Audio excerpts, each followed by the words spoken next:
You're listening to the Spark Radio Network, Internet radio like you've never heard before.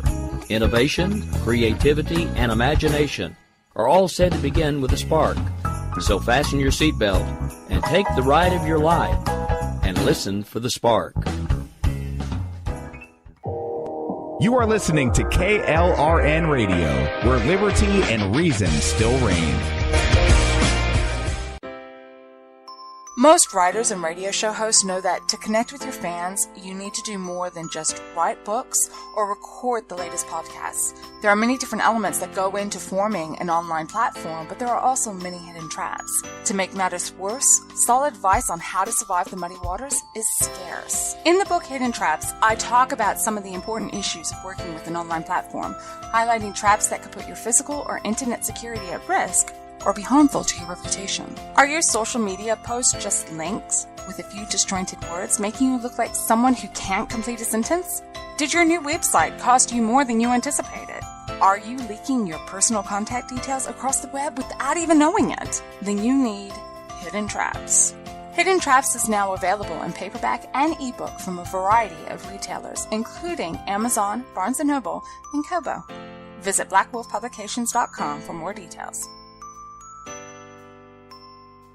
If you're 85 or younger, would you like peace of mind and comfort for your family? We're Final Expense Direct with an urgent message for you. The average funeral today costs over $8,000, but the most you'll get from government benefits is $255. How will your family pay the difference? We can help. Our senior plans start as low as just $1 a day and pay up to $30,000 for a funeral and other final expenses. Peace of mind is easy. There's no medical exam. You'll have lifetime coverage, and your plan can't be canceled as long as you pay your premiums. Call now for free information about our senior plans. Answer a few simple questions and receive approval right on the phone. Plus, call right now and we'll give you a discount prescription card for free. Call 800-553-8687. That's 800-553-8687. Again, 800-553-8687.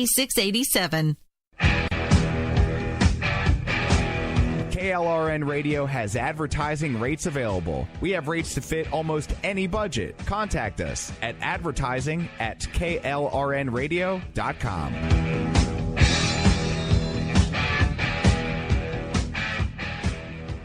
Attention business owners and independent contractors. This is a money-saving message from Tax Mediation Services. If your business owes $20,000 or more in taxes, we can help you today, right now. Listen, dealing with the IRS is no picnic. It's an intimidating and extremely stressful process, and you don't want to go it alone. Our attorneys know every law, every tax break, and every possible opportunity to help you resolve and reduce your tax debt. And if you owe more than $20,000, you may be at the top of their hit list. So don't take your tax debt lightly, because it will not go away on its own. The IRS can seize your bank accounts, your home, and even shut down your business. Call our tax experts today at 1-800-783-0810 and let us deal with the IRS while you focus on your business. That's 1-800-783-0810. Again, that's 800-783-0810. My son was in the Army back during Desert Storm, but even then he wanted an MBA. He looked at a dozen schools, but only one offered the online education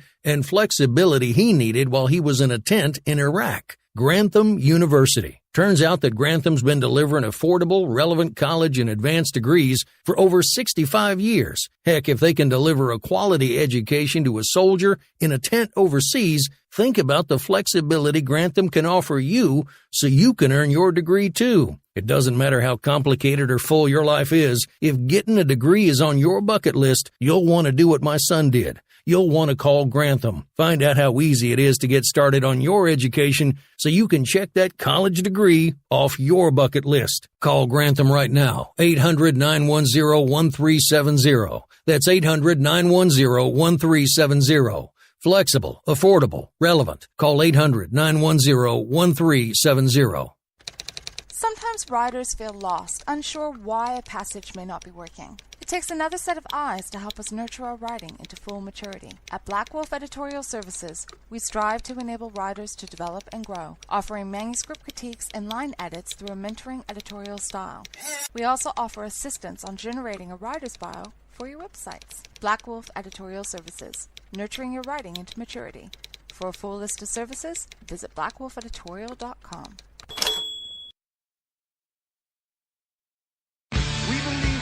American way, and we built this country called the USA, and we fly our flag cause we're proud and free, we're Americans. Red, white, and blue is our way of life. We never back down from a challenge or a fight. Nature provides, God gives the rights, we're Americans. We fish the waters and we hunt the lands. We forge the steel with our own two hands. With what we've got, we do the best we can. We're Americans. This is Rio of Madison Rising, and you're listening to KLRN Radio, where liberty and reason still reign. It's time now for the Conservative Curmudgeon Radio Show. Now, here's Grouchy. Good evening, everybody. It is great to be back with you. Let me go ahead and apologize for any kind of latency you might be hearing on the line listening tonight. I am having all kinds of horrible weather here. Rick has already got some stuff queued up just in case I lose my connection. It has been up and down a couple of times leading up to the show tonight, so bear with me. We're going to try to do this and get it in, and if not, I'm sorry, and I'll be back as soon as I can. But anyway, coming up after me tonight is Jesse's POV, and then later on after that, you get America Off the Rails with Rowdy Rick. So do yourself a favor and stay your butt here and get educated. So, speaking of education, I got this report that was released by the United States Census Bureau. Weird that they would have this instead of the Department of Education, but I'm sure it stemmed from one to the other. The number one public school system for per pupil spending in the country, this probably won't come as a shock to anybody, is the New York City Public Schools. They spend $24,109 per pupil. That was fiscal year 2016, so it's probably actually gone up a tad since then. So, again, that ranks New York number one in per pupil spending among the nation's 100 largest public school districts. So, according to the Census Bureau, and it was more than twice the nationwide per pupil spending in public elementary and secondary schools, which was just $11,762 per in fiscal year 2016 on average. So, you know, on the one hand, it's a good thing when you have enough money that you can spend that kind of money on your students. But here's the problem. Those same schools that are spending $24,109 per year per student have 72% of their eighth graders not proficient in reading and 72% also not proficient in mathematics. So what do you get for your money? I mean, we're talking about 28% of the kids doing well enough to be on grade level. That's it, just on grade level or better. So Boston Public Schools, number two on the list in per pupil spending among the nation's largest schools. The Boston School District had 68% of eighth graders not proficient in reading and 67% not proficient in math.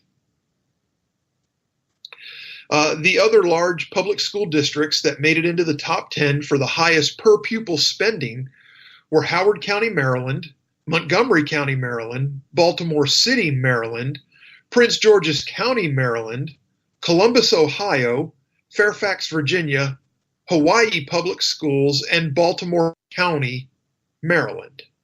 There's a lot of Maryland in there. Now, the per pupil spending published by the Census Bureau for these school districts is what the Bureau calls current spending and excludes capital outlays for construction of buildings, roads, and other improvements, and purchases of equipment, land, and existing structures. This is strictly what they spend on the student. The Washington, D.C. Public School District, which was not among the 100 largest school districts when measured by enrollment numbers, spent $19,159 per pupil in 2016. That was less than New York or Boston, but more than any of the 4 Washington suburbs of Howard County, Montgomery County, Prince George's County, and Fairfax County. That did rank in the top 10 in per pupil spending. But the D.C. public schools showed the same deficiencies. 79% of 8th graders not proficient in reading, 80% not proficient in math. Again, the question comes back and it beckons, what are you getting for your money? There is a way. Now, the national, NAEP, National Assessment of Education Progress Test. The reading and math tests are scored on a scale of 0 to 500. The 8th graders in the New York City public school system averaged 258 in reading, 275 in math. Now, you can go to the NAEP's website. Again, they have a huge spreadsheet and graphs that break it all down, who spends what you're getting for your money, blah, blah, blah, blah, blah. But it's plain and simple to see. I know that the numbers here where I live on the Gulf Coast are not stellar, but they are better than that. And I know that the per pupil spending is way lower.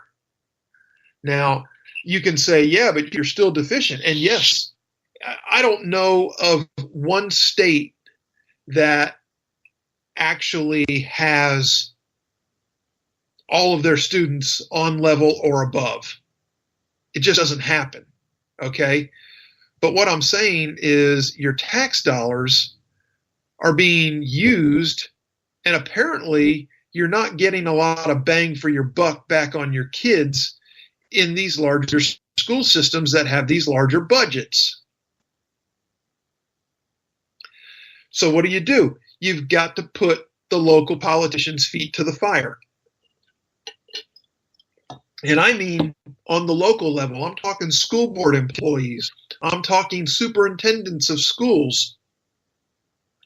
I understand that some aren't elected, but you do have elected officials on your school board. You do have local state representatives for your district that you can contact. Folks, education is the key, and we're not turning that key. The key might be in the lock, but we're not able to turn it. And it doesn't seem to matter whether we're throwing more money at it or less money at it. So if money's not the problem, what is? You can hit me up on Twitter. We can talk about this. I'm at TCC_Grouchy. Would love to get some more input on this and dive a little deeper into what is the problem. I have my ideas, but we don't have time to go into it here. So we're going to leave that with you, and we're going to move on. So we got big stories this week already. We got the federal circuit judge coming out today saying that Trump is not allowed to block people on Twitter because it abridges their right to free speech. And the emphasis on this judge's ruling, if you go and look it up, the emphasis is going to be on the definition of abridging. And this is basically somebody that doesn't care for President Trump, and this is a dumb ruling. It is activism from the bench, even though I know that another judge in another district has ruled the same way about a politician's Facebook page in Virginia. But this is Trump law, to borrow a phrase from my friend Mo, who is brilliant in her own right as an attorney. So Trump law it is. So, we got that going on. Let's see. What else is going on? The president donating his first 2018 quarterly salary paycheck to the Department of Veterans Affairs in support of their caregiver programs. Acting VA Secretary Robert Wilkie was on hand at the White House briefing to accept the donation, as it were. And he obviously thanked President Trump's generosity and said that the president's gift underscores his promise to do all that he can for veterans, which includes supporting those who care for our veterans, not just those of us at the VA, but the husbands, the wives, the families, the community caregivers who are out there day in, day out, making life easier for those who have borne the battle. And in regard to that, I want to give a shout out to our friends at Oscar Mike. You guys do a great job. Check them out on Twitter at @WeAreOscarMike. Or you can hit them up, just get them on the webpage. Support these guys. They do great work for veterans. You can't say enough about it. Not everybody was as lucky as I was to come home fully intact and not scarred physically or mentally. And I support them along with several other organizations as often as I can. So they're the ones that are on my mind today. So go give a shout out to Oscar Mike and check them out. Spend some money there, and they turn it around and help our veterans. President Trump, he understands the critical role caregivers in the meeting, of caregivers in meeting the essential needs of America's veterans. I agree with this. He has been steadfastly supportive of veterans and of the military on active duty. So the earmarked gift for caregiver support will be in the form of mental health and peer support programs, financial aid, education, training, and research. And Wilkie said he was deeply grateful to the president for providing him the opportunity to serve Americans' veterans and for his generosity in supporting them. Before addressing the president's gift, Wilkie talked about the House's passage of the VA Mission Act, which stands for VA Maintaining Internal Systems and Strengthening Integrated Outside Networks. The measure cleared the House by a 347-70 vote. This is long-awaited legislation that our veterans have been waiting for. This takes 7 community care programs that have been using that the VA has been using for the last 15 to 20 years and condenses them into one. It also makes it much easier for our veterans to obtain care that they need at the moment they need it in the homes and facilities where they live.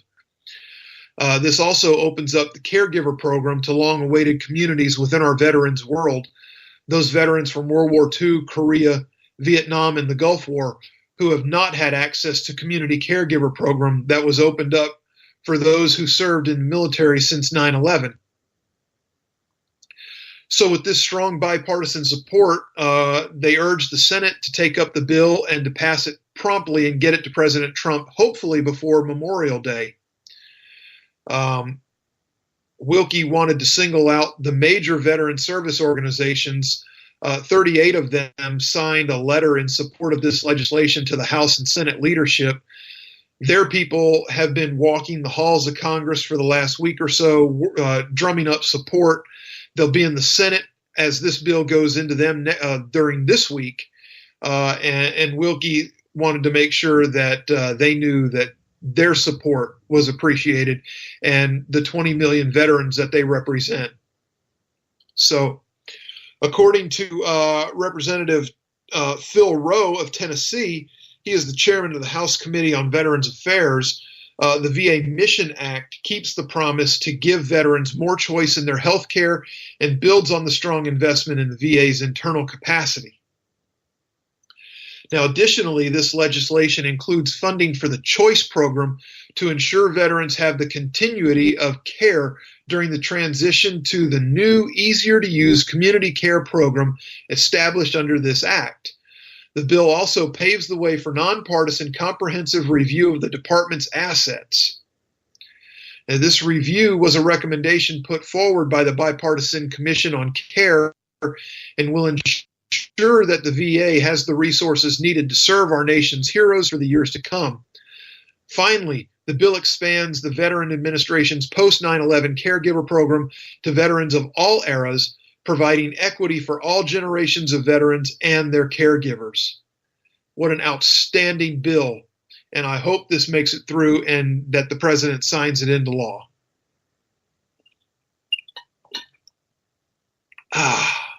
Sorry, my throat's a little dry. I got some allergy problems. Moving on.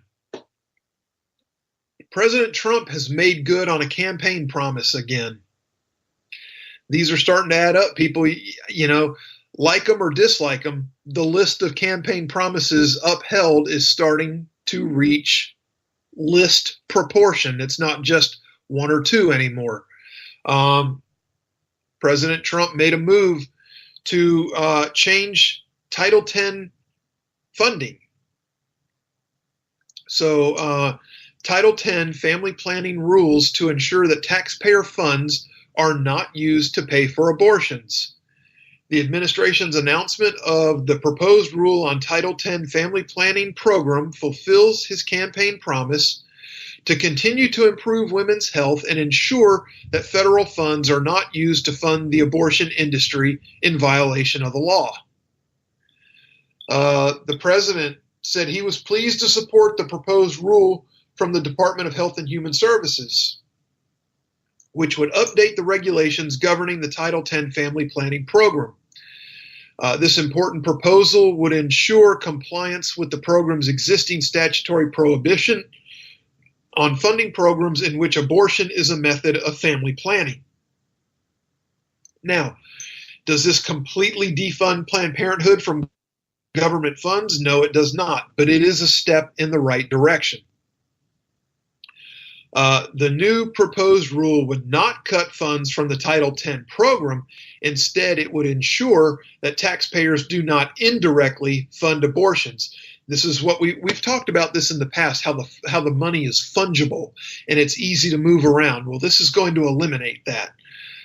Contrary to recent media reports, HHS's proposal does not include the so-called gag rule on counseling about abortion that was part of the Reagan administration's Title X rule. In its latest annual report, Planned Parenthood said that it did 321,384 abortions in fiscal year 2016, and that in the year that ended on June 30th, 2017, it had received $543,700,000 in government health services reimbursements and grants. Disgusting thought.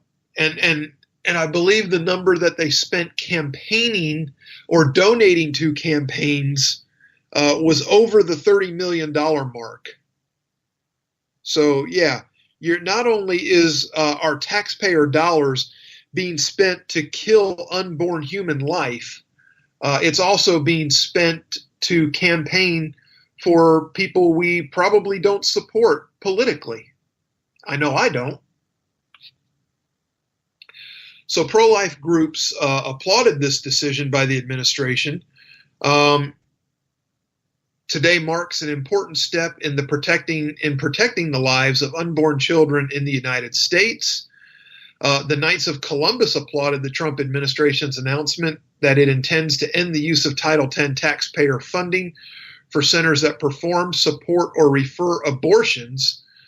The group cited a Marist poll that shows 76% of Americans want to limit abortion to, quote, at most the first 3 months of pregnancy. Americans should not be forced to have their tax dollars fund abortion. In fact, Knights of Columbus Marist polling conducted earlier this year found that most Americans believe abortion is morally wrong, and 6 in 10 want an end to its funding with tax dollars altogether, according to that poll. There's a consensus. Well, I don't know if you call it a consensus, but they say that it crosses party lines of those who polled. 4 in 10 who identify as pro-choice, and more than 4 in 10 that identify as Democrats, along with the overwhelming majority of Republicans, want to see an end to taxpayer funding of abortion. The Catholic Association said that Title X family planning funding change should please people on both sides of the aisle. Americans don't want their hard-earned tax dollars paying for abortions, a fact polling consistently confirms. In redirecting Title X funding to nonviolent women's health centers, I like that, nonviolent women's health centers, the government ensures that the needs of low-income women will continue to be served without lining the pockets of corporate abortion giant Planned Parenthood. I love it. Redirecting Title X funds meant to provide family planning services to low-income women away from organizations that perform or refer for abortions is sure to please taxpayers on both sides of the aisle. I agree. Americans are well aware that $50 to $60 million pouring into Planned Parenthood annually through the Title X grants are subsidizing its main business, which is abortion. Now, they claim it's not, but again, fungible money. And a majority don't want their money going for that. Federally funded community health centers, which deliver all sort of needed services to socioeconomically disadvantaged women, including mammograms and prenatal care, are the appropriate recipients of these funds. Now, under the new Title X regulations that bar the abortion providers, most notably Planned Parenthood, from dipping into Title X funds, restores the program to its intended purpose, family planning for low-income women. And I don't care whether you believe that abortion is a good thing or not, you can in no way make any kind of logical argument that abortion equates to family planning. Abortion exterminates family. Therefore, there can be no planning if there's no family.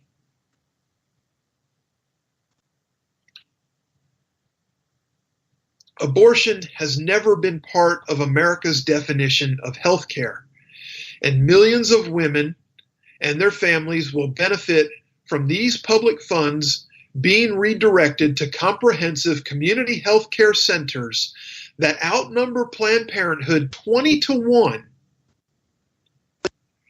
And we're going to divert these $50 to $60 million away from abortion providers to actual women's health providers. And I think it's about time. All right, folks, we're at the bottom of the hour. I want you to stay tuned. As far as I know, my internet connection is still holding up. We're going to break for some commercials, and when we come back, we'll press on with the news you need. So sit right there. Oh, but ain't that America? For you and me, ain't that America? Something to see, baby. Ain't that America? My son was in the Army back during Desert Storm, but even then he wanted an MBA. He looked at a dozen schools, but only one offered the online education and flexibility he needed while he was in a tent in Iraq, Grantham University. Turns out that Grantham's been delivering affordable, relevant college and advanced degrees for over 65 years. Heck, if they can deliver a quality education to a soldier in a tent overseas, think about the flexibility Grantham can offer you so you can earn your degree too. It doesn't matter how complicated or full your life is. If getting a degree is on your bucket list, you'll want to do what my son did. You'll want to call Grantham. Find out how easy it is to get started on your education so you can check that college degree off your bucket list. Call Grantham right now. 800-910-1370. That's 800-910-1370. Flexible, affordable, relevant. Call 800-910-1370. Tired of paying outrageous prices for Viagra? Well, we have great news for you. Now you can finally get Viagra at huge discounts. Healthy Man allows you to save up to $500 on Viagra. Why pay U.S. pharmacy prices of $15 per pill or more when you can get Viagra for less than $3 a pill? Call today and get 40 Viagra pills for only $99. This can cost as much as $600 at your local pharmacy. You can't afford not to call us. If you want Viagra at the lowest prices, never pay $15 a pill pharmacy prices again. Get Viagra for less than $3 a pill. Call 1-800-516-7602 today and save up to $500 and get 40 pills for just $99. Healthy Man is fast, easy, and affordable. Operators are waiting at 1-800-516-7602 to take your call right now. Call 1-800-516-7602. That's 1-800-516-7602. Again, 1-800-516-7602. Attention business owners and independent contractors. This is a money-saving message from Tax Mediation Services. If your business owes $20,000 or more in taxes, we can help you today, right now. Listen, dealing with the IRS is no picnic. It's an intimidating and extremely stressful process, and you don't want to go it alone. Our attorneys know every law, every tax break, and every possible opportunity to help you resolve and reduce your tax debt. And if you owe more than $20,000, you may be at the top of their hit list. So don't take your tax debt lightly, because it will not go away on its own. The IRS can seize your bank accounts, your home, and even shut down your business. Call our tax experts today at 1-800-783-0810 and let us deal with the IRS while you focus on your business. That's 1-800-783-0810. Again, that's 800-783-0810. Oh, but ain't that America? You and me. Ain't that America? Something to see, baby. Ain't that America? Home of the free, yeah. All right, welcome back. So glad you could join us.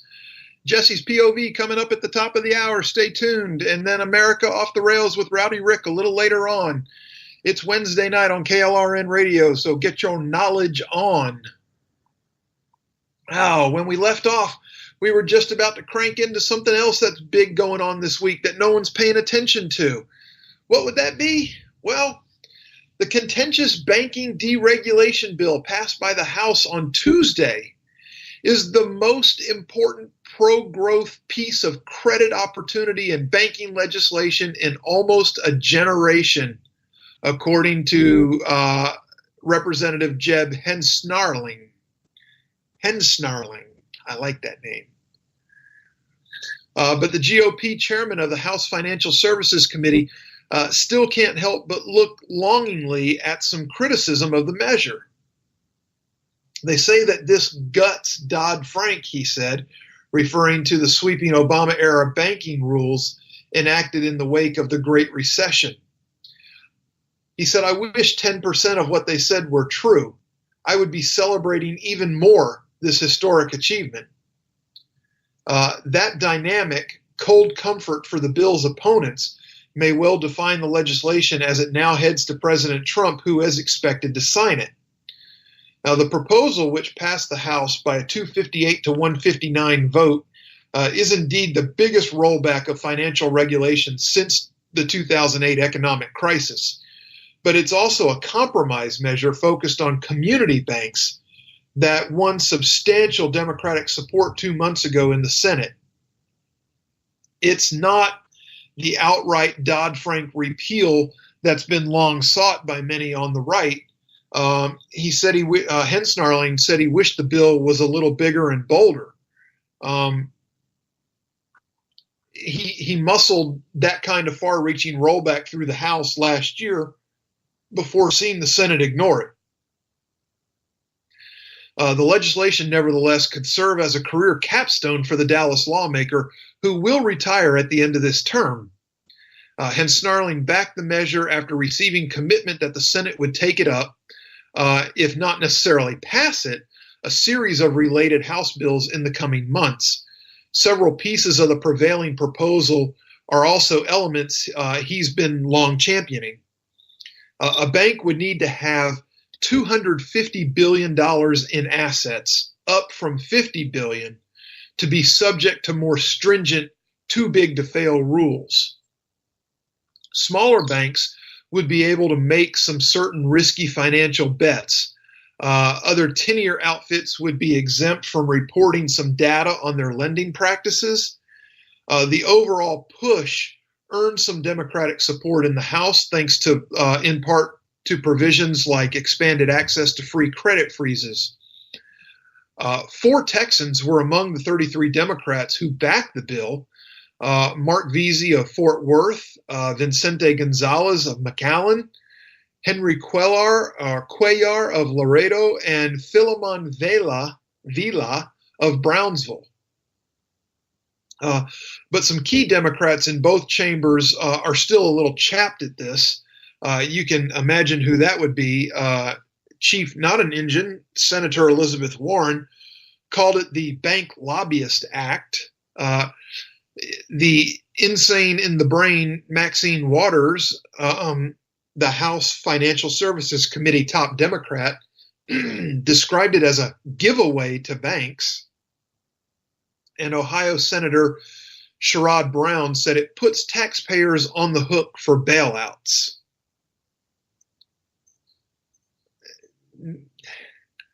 We're losing a community financial institution a day in America, said Hensnarling, who received ample campaign support over the years from the banking industry. They were dying from the sheer weight, volume, cost, and burden of a regulatory bureaucratic onslaught. The 3 other things you need to know about the legislation.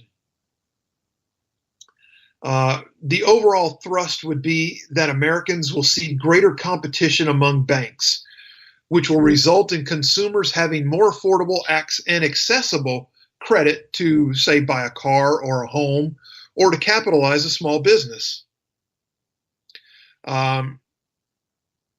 It would not designate any bank as too big to fail or any bank as too small to matter. One pointed criticism of the bill centers on how it would allow banks to provide 500 or fewer mortgages each year to no longer collect racial data on their loans. I just don't know what the big deal is about that. Consumer advocates worry that the changes will weaken fair lending oversight. How does it weaken oversight? And will embolden predatory lenders in this process. Now, it might embolden some predatory lenders, but in no way does it show any sign of weakening the oversight. I don't know of any successful bank anymore that's a successful bank whose model is racial discrimination. Let's call it what it is. If you're discriminating against races of people, you're probably not running a successful bank and you're going to collapse anyway. So it's basically, this is deregulation for community banks. Every time you add a new burden, there's some hardworking UPS truck driver in Mesquite or some hardworking rancher out in Wood County who is ultimately going to be denied funds for a mortgage because of it. Now, Hensnarling has long raged against the Consumer Financial Protection Bureau as the pinnacle of government overreach. And while I may not be 100% on the same page with him on that, the legislation leaves alone the Wall Street watchdog that's beloved by Democrats. So where is this hindering of oversight that they're talking about? The White House budget director and former Congressman Mick Mulvaney is running that office now. It still remains the single most powerful, unaccountable agency in the history of our republic. And having Mulvaney, who is handpicked by Trump and even a friend of Hen Snarling, doesn't change that. This is an agency that can run roughshod, and there's basically no oversight for it. Now, what else is going on this week? Exciting. Well, we got this organization in this country. You may have heard of them. They run basically the professional football of the United States. They're called the National Football League, the NFL. They have now discussed and passed a proposal that will result in a penalty being taken against a team if they kneel during the national anthem.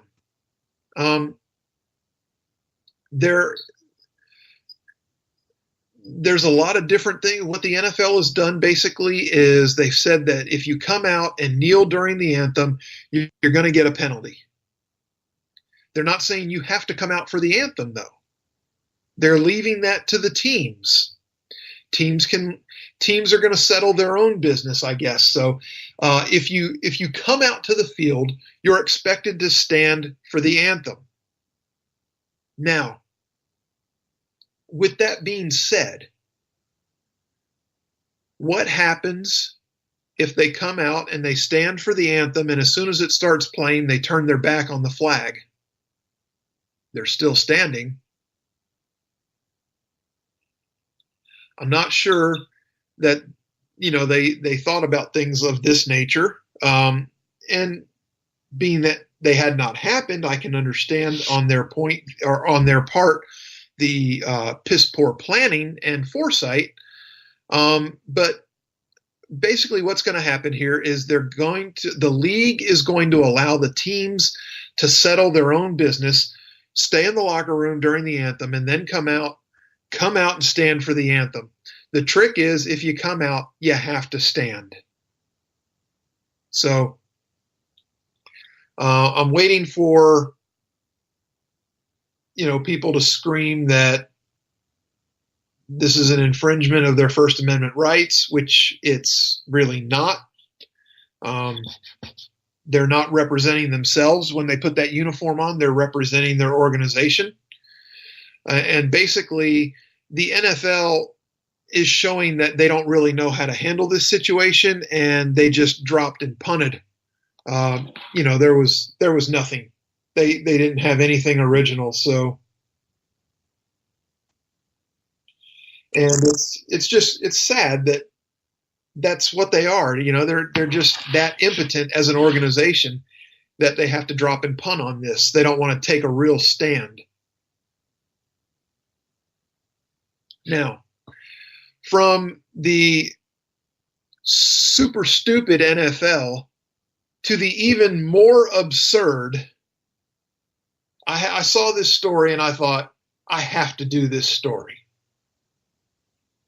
So, yesterday, a New York judge booted a 30-year-old man from his parents' Syracuse area home after the parents sued their son because he refused to leave.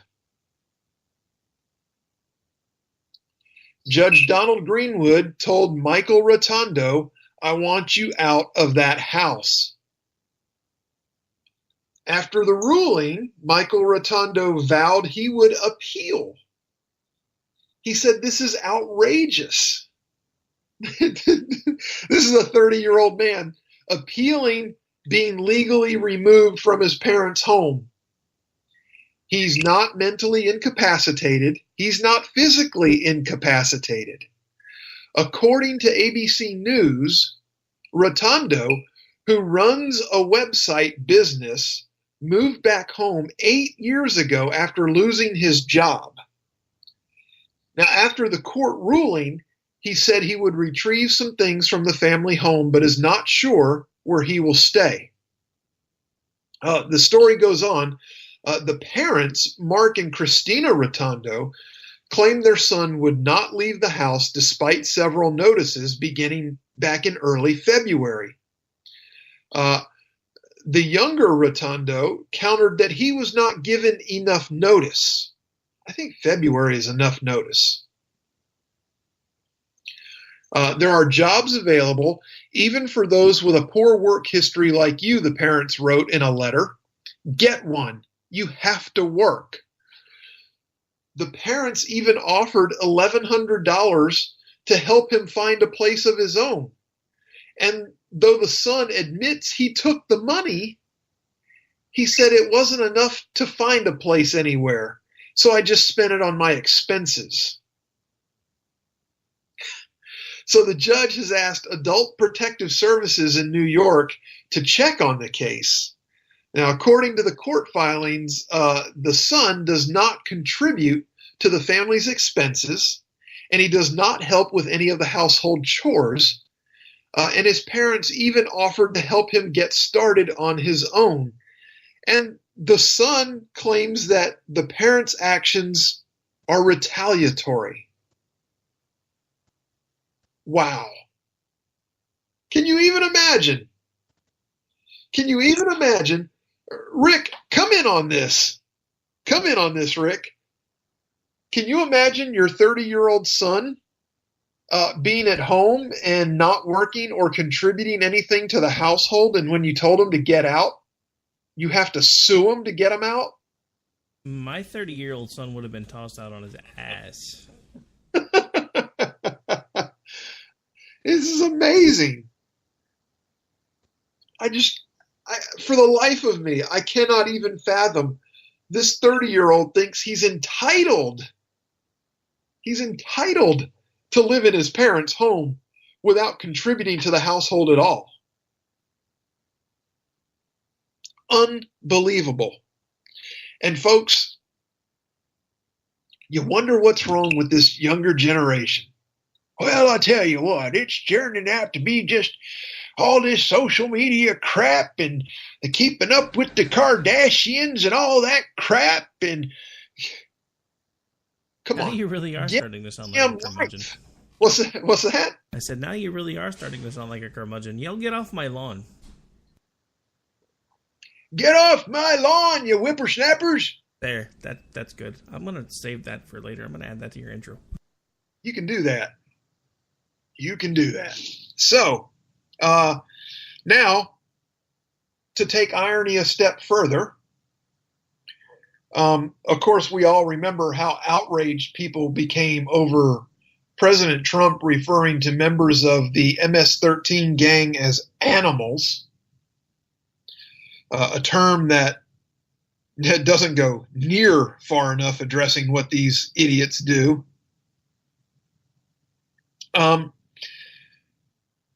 One of their members was just sentenced to 40 years in prison in Massachusetts. And the irony comes in that Joel Martinez, the 23-year-old who was just sentenced to 40 years, his nickname is Animal. I love it. So Animal is going to prison for murdering a 15-year-old as part of his initiation as a homeboy into MS-13. He said, I stabbed the culero 3 times. And you may have picked up a hint of my Hispanic coming out on that. Martinez said, according to the prosecutors, he stared at me and he asked me if I was going to stab him. And I told him, yes. The Mara rules you. Culero is a derogatory term that MS-13 members use for a rival gang. killing a rival gang member was a requirement for achieving full status in MS-13 in Massachusetts, according to the FBI. Again, Martinez admitted stabbing the Colero 3 times, according to prosecutors. And the White House says incidents like Martinez's murder initiation back up the validity of Mr. Trump's comments during a roundtable on sanctuary cities last week, where he referred to these people as animals. And he's right. They are animals. So anyway, oh yeah, I saw this. This was interesting too. Remember we talked about how Saudi Arabia was finally coming around, and women now have the right to drive over there, and things look like they might be starting to turn the corner into the 20th century in Saudi Arabia, but not so fast. Not so fast. Apparently, the rules for driving only apply to a car. Women are still not allowed to drive a political agenda. So Saudi Arabia has arrested at least 3 more women's rights activists in a widening crackdown just weeks before a ban on women driving is set to end.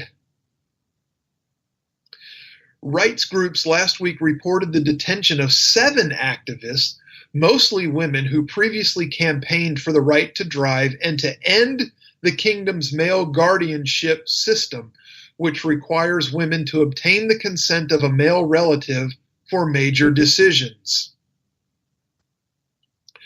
The government later announced that 7 people had indeed been arrested, but for suspicious contacts with foreign entities and offering financial support to enemies overseas, said authorities.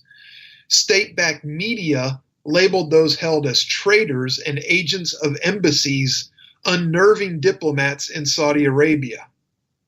A key U.S. ally, with some likening it to repression in neighboring Egypt and saying their governments would privately discuss the matter with Saudi authorities. These actions are inconsistent with the messages of reform on which Western support for Vision 2030 is based, one diplomat said, referring to Saudi Arabia's ambitious social and economic reform agenda. These actions will have consequences. Crown Prince Mohammed bin Salman has courted Western allies to support his reforms. Hundreds of billions of dollars of investments were discussed during his recent trips to the United States and Europe. The United States State Department spokeswoman Heather Nauert said that it supported the Saudi reform agenda, but was concerned about the arrest. We support space for civil society and also free speech, but overall we're concerned about it and we're keeping a close eye on it, according to reports in Washington. Amnesty International told Reuters that 7 women and 2 men were now being held, in addition to 1 unidentified activist. Human Rights Watch reported the same total. One activist said 7 women and 4 men were being held in total. Now, Amnesty International is worried about reports of further arrests of individuals and are calling on authorities to reveal the whereabouts of these individuals and reveal the charges against them, said Samah Hadid, Amnesty's Middle East Director of Campaigns. Government spokesmen were not immediately available for comment on those reports. Ending a decades-old ban on women driving cars is part of a bid to diversify the economy away from oil and open up Saudi's cloistered lifestyles. Interesting. With the crackdown, though, it's been hailed as proof of a now progressive trend in the conservative Muslim country, but has been accomplished by a crackdown on dissent, including dozens of arrests last September that appeared to pave the way for lifting the driving ban. It's an act to stifle any kind of mobilization in Saudi Arabia that comes from the grassroots level, said Madawi al-Rashid, visiting professor at at the London School of Economics. Salam wants the credit for any kind of success story. He wants to tell the world and the audience that the rights of Saudi women and every Saudi citizen come from him. Of the 10 detainees, Amnesty has only publicly identified 4 women, and one is a longtime women's rights defender campaigning for women's rights to drive since the 1990s. Her name, which one is she? She is Aisha Al-Manea, and her and Iman Al-Nafjan participated in a protest against the driving ban in 2013. Who else do we have here? Aziza Al-Yusuf also authored a petition in 2016 seeking to end the male guardianship rules, which Nafjan also signed. And the other woman in captive, Lujan Al-Hatul, had previously signed that same measure. Pardon me with these names, they're a little tongue-twisting. Women who previously participated in protests against the driving ban told Reuters last year that 24 activists had received phone calls instructing them not to comment on the decree lifting it. Some of those arrested this week, nonetheless, continued to speak out. One activist, speaking on condition of anonymity, which I can kind of understand at this point, said terrified colleagues were shutting their social media accounts. Another warned to end the feminist movement risks closing the space for civil rights activism altogether. So, something to watch in Saudi Arabia. One freedom being restored, several others maybe trying to be stifled. Who knows? I guess time will tell. We'll wait and see what happens. We're getting close on time. I'm going to try to squeeze this in. We know Kilauea has been erupting out in Hawaii. The lava has now reached the grounds of a power plant. It is not flowing in towards where the structure is right now. It's skirting alongside, but it has reached their grounds. You could have possible damage to the plant from lava splatter or the little lava bombs that come out of the flows. You just don't know what's going to happen with this. But folks, this is not the first time Kilauea has erupted, okay, and been very active like this. It has happened before, and in my lifetime, I remember it happening before. Now, this may be larger than that, but still, this is not considered abnormal for Kilauea. Every so often, it will have a healthy discharge like this. So, prayers to our friends in Hawaii. People losing their homes.